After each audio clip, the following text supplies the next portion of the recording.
Hello, welcome to another edition of the Pace Report, reporting live here at the Weeksville Heritage Center here in Brooklyn, New York. Stu and the Negro Problem tonight are performing selections off their current album, Making It, and he and Heidi Rodewald, who have been collaborating since 1997, chronicle their divorce/breakup of their relationship. They came off the highly successful and critically acclaimed Tony Award-winning Passing Strange, which is really a semi-autobiographical account of him leaving Los Angeles and finding himself overseas as an artist, as well as finding his voice as a musician and playwright. Tonight he's performing selections off the album, and we sat down earlier and talked with both he and Heidi about this record, how they collaborate together after the tumultuous breakup, as well as how he's found himself as a writer as well as a performer. So sit back, relax, and enjoy the sounds of Stu and the Negro Problem here at the Weeksville Heritage Center here in Brooklyn, New York. Bushwick Diva stage door Johnny. He wears a beard like a czar. She wears her blackness like Armani. Can I get your? She wears her blackness like Armani. Can I get your love? She wears her blackness like Armani. Can I get it? Get your love. She wears her blackness like Armani. Can I get it? Get your love.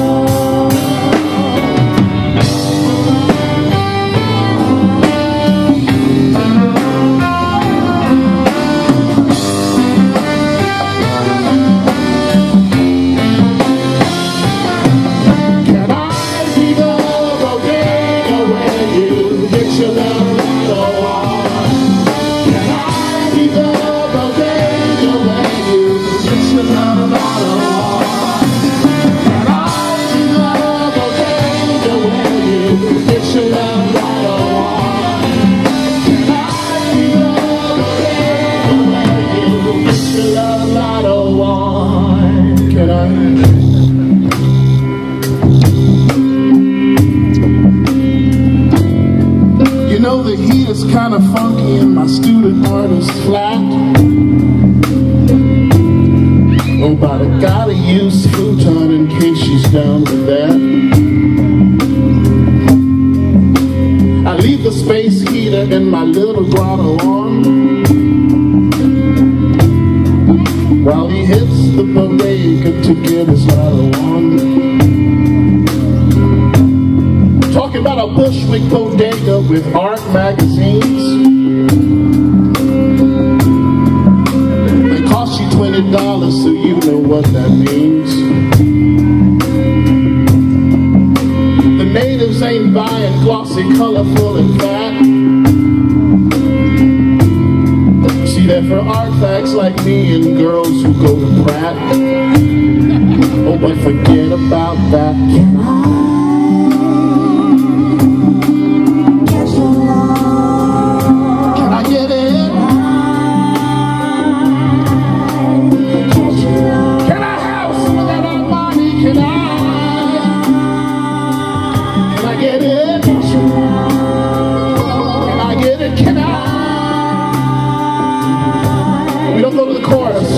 Congratulations on Making It. I was telling Heidi earlier that this is kind of the reward for Passing Strange.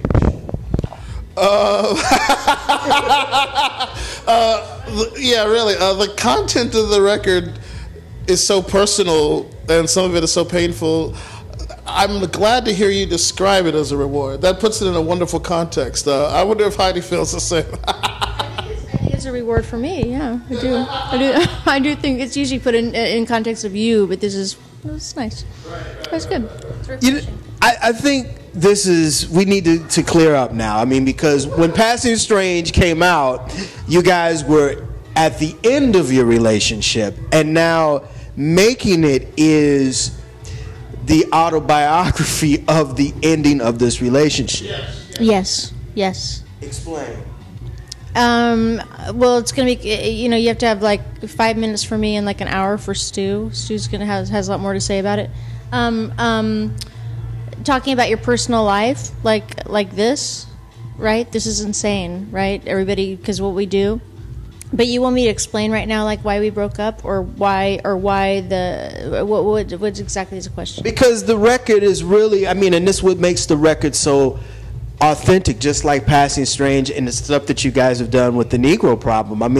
You guys really were candid about this breakup on these songs. Yeah. Well, that wasn't my choice at all. This was not something I wanted to do. Stu was going to do this without me. Basically, I had no choice but to be part of it, or else I'd sit and watch in horror, right? I think being part of it and having a voice, somewhat of a voice, I forced Stu to write some words so I could write songs with these words from my perspective, which is very interesting to tell him, give me these words, and he, obviously by giving me these words, he understands where I'm coming from. But it was much more fun to put those words into music instead of sitting and watching in horror.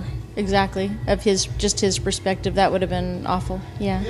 I think what she points out is really interesting, that she said to me, I want you to write lyrics basically kind of like from my point of view, in a sense, because I'm the lyricist of the band, and that was a very interesting thing for her to ask, and I think it was a very interesting thing to do, because most songwriters are like, it's all about my personal point of view.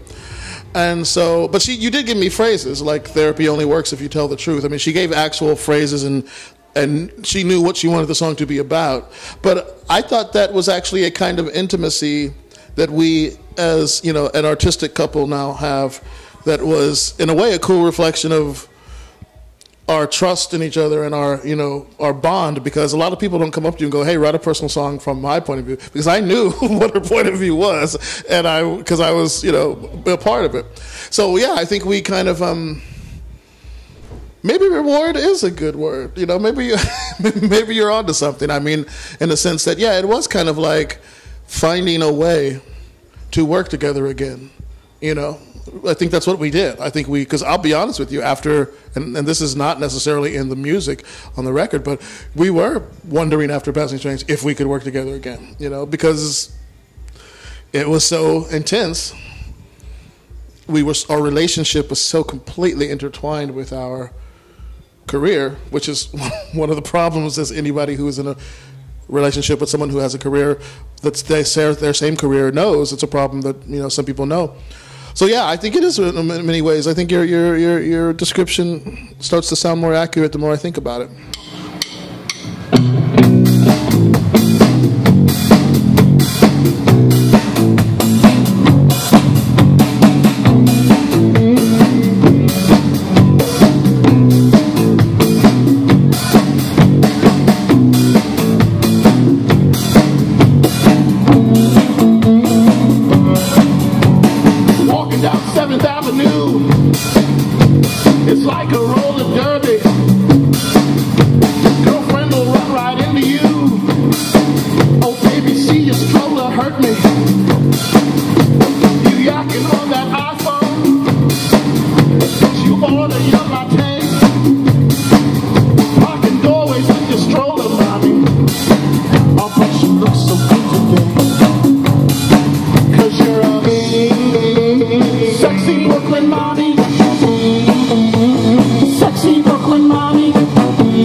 Explain the concept of the Negro Problem, and also explain how you differentiate recording and writing music for the Negro Problem versus you doing your solo work. Well, the thing is, with the so-called solo work, we actually we made things pretty confusing because my so-called solo work was actually never solo work. It was just another name for what me and Heidi were doing. It was just like, back in the day we used to say the Negro Problem was more like a carnival, like the big crazy party you throw for all your freaky friends. And then the Stew records were more like us in an intimate situation. And we just called it Stew, and a certain amount of people thought that it was solo, and then other people, you know, realized that it was really just Stew was like a band name for me and Heidi's sort of quieter, more lyric-focused stuff. The reason why we call ourselves Stew and the Negro Problem now is because we're basically just like, you know, the Negro Problem was like the name that wouldn't die. Like, it doesn't matter that we've won Tonys and Obies and been on Broadway and been in Spike Lee movies. The name the Negro Problem has still stuck. There are old school rock people from the, you know, 90s, who underground types, you know, who still, that name just stuck, you know. So we never tried to get away from it, but we were actually shocked when, like, the name recognition, you know, for that name still was alive. You know? So we're like proud of it.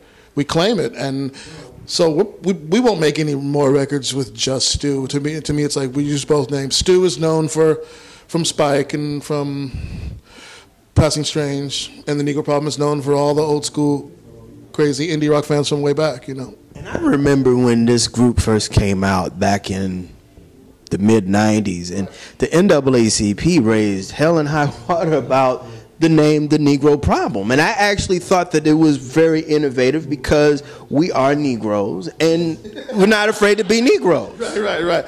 Yeah, I mean, it was, you know, I mean, the direct inspiration for the Negro Problem name was those old psychedelic bands that used to name like Strawberry Alarm Clock. Like, we knew the reason why they called themselves Strawberry Alarm Clock is back in the day they didn't have like different categories for music in record stores. So you'd be busting through like a Perry Como, Frank Sinatra, and it was right next to Strawberry Alarm Clock. Sinatra, then Strawberry Alarm Clock. And those band names, those psychedelic band names, were to tell you we are not Sinatra. You know what I mean? We are something different, because there was no card there to tell you that this is psychedelic. You know what I mean? It was just, hey folks, kids, you know, this is the weird stuff over here, what we're doing. So I knew that with a name like the Negro Problem, the people who get it would get it. And it was kind of like, screw the people that don't get it. And there were, unfortunately, a lot of people that didn't get it. We used to only get booked. The first two clubs that booked us seriously in LA was one run by a woman from Mexico City, and the other was run by a guy from Paris, because they got the irony. I couldn't get booked in my own neighborhood at a bar that I drank in, because they told me we can't put the Negro Problem on the bill because, you know, this is the neighborhood, you know. And I'm just like, it's me, man. It's like, oh, don't worry, I'll be there. Anybody who comes in will know there he is, and they'll be like, ha ha, I get it. But they wouldn't even put the name on the bill, you know. So I'm just saying, yeah, it's like, you know, it was one of those things, you know. But the name at the end of the day, it worked. It worked for us. It really worked for us, you know. Flatbush Avenue, Brian Joy on trombone. All the dreadlock people in their finery smiled so gaily.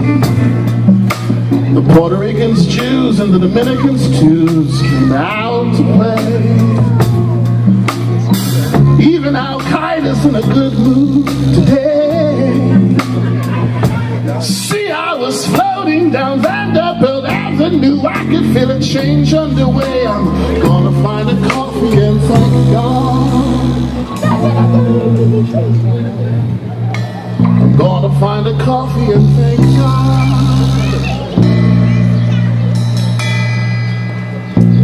And if I see your girl, I'm gonna thank her too. In fact, I'm gonna thank all the Brooklyn stars. I'm gonna thank all the Brooklyn stars. You see, I'm gonna thank all the Brooklyn stars. You see, I'm gonna thank all the Brooklyn stars. What am I gonna thank? All the starts falling. Oh, the Brooklyn sky. I'm gonna think. Now wait. Shadow. Thank you. Shiva. Thank you. Thank you. Thank you. I want to thank you. I want to thank you. I want to thank you. I want to thank you. Thank you. I want to thank you. Thank you. I want to thank you. Thank you. Brooklyn skies. That's the end of that one. I think that what makes this partnership work, because there have been some musical couples and marriages that just did not end amicably. I'm talking like ABBA, the Fugees. I think what's interesting about you guys is because you guys have so much history before Passing Strange. I mean, there's a bridge leading up to Passing Strange, and I think with making it, you guys are continuing the torch. There's so much more that you guys have to do. Well, yeah. I mean, what's interesting too is like talking about it working. It's day to day all the time, right? You never just like Stu and I don't look at each other and go, "This is forever." You know, it's like we're just going along. I'm not even answering your question. I'm sorry. I'm terrible. Am I? I mean, I guess that's something. That's a point I always want to make where it's like this is working. It is working. It is working. But everything you do, right? It's just day to day. Nothing's easy. Whether or not we're together. When we were together, we had hard days too. It's not together or apart. You know, it's a roller coaster all the time. But I think that's something. The thing is with Stu and I feel like we've just been through so much together that's what it is. We know how to deal with each other, and then that's good and bad, of course. Yeah, I think when you talk about successful, famous, music couples or any kind of artistic couples, I think some of those people that we know of were at what they thought was a place of artistic independence. And in many cases, they confused artistic independence with financial independence and said, I'm just going to go and make my solo record. But we all know that, you talk about artistic couples, there's not a single Paul Simon record that I would prefer hearing with just him. As far as I'm concerned, I fill in the Art Garfunkel blank on every Paul Simon record I ever hear, because quite frankly, I don't find Paul Simon to be a very compelling vocalist. But when he blends with Art Garfunkel, that's still the magic. That's just where I come from. So what I'm saying is I think a lot of people delude themselves because they might have money and go, well, I'm just going to go solo. I'm going to leave that person because I don't like them or whatever. Heidi and I look at us as more like we're workers. We have like a business. You know what I mean? You don't just, I don't think I am bigger than us, and it's not like, I'm just going to go, and she doesn't think that either. It's like, I'm going to go and do my own thing. A lot of people just think that's the automatic reaction, that I'm going to go do. That's often not the solution, artistically. You know what I mean? It might be the solution to take a break from each other, but artistically, I think you sometimes really have to check yourself and ask yourself, is this better? And I think someone once said, the smartest thing someone once said about us is that the reason why we're still good at this age is because we never got too famous. Because too famous means too rich. And too rich means, I don't believe you need to be a starving artist to be good. But when a bunch of people start telling you, oh, you can make it without him. You can make it without her.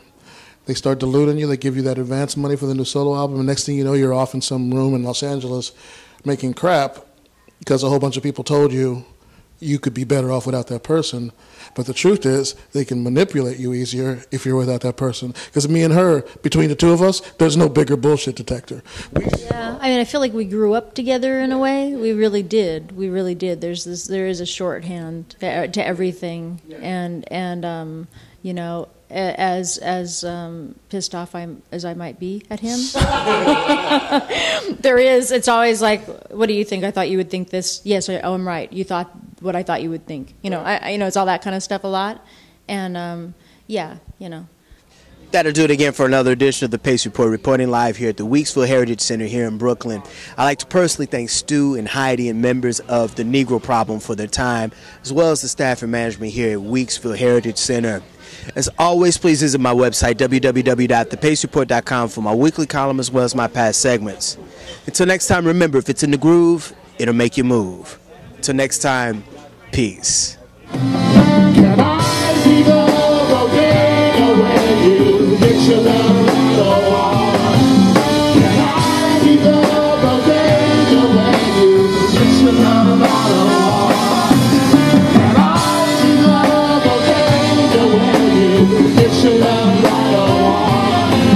Can I be the bodega where you get your love right on? Can I?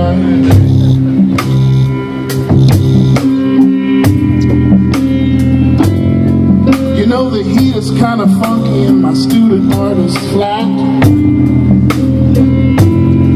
Oh, but I gotta use the futon in case she's down with that. I leave the space heater in my little grotto on.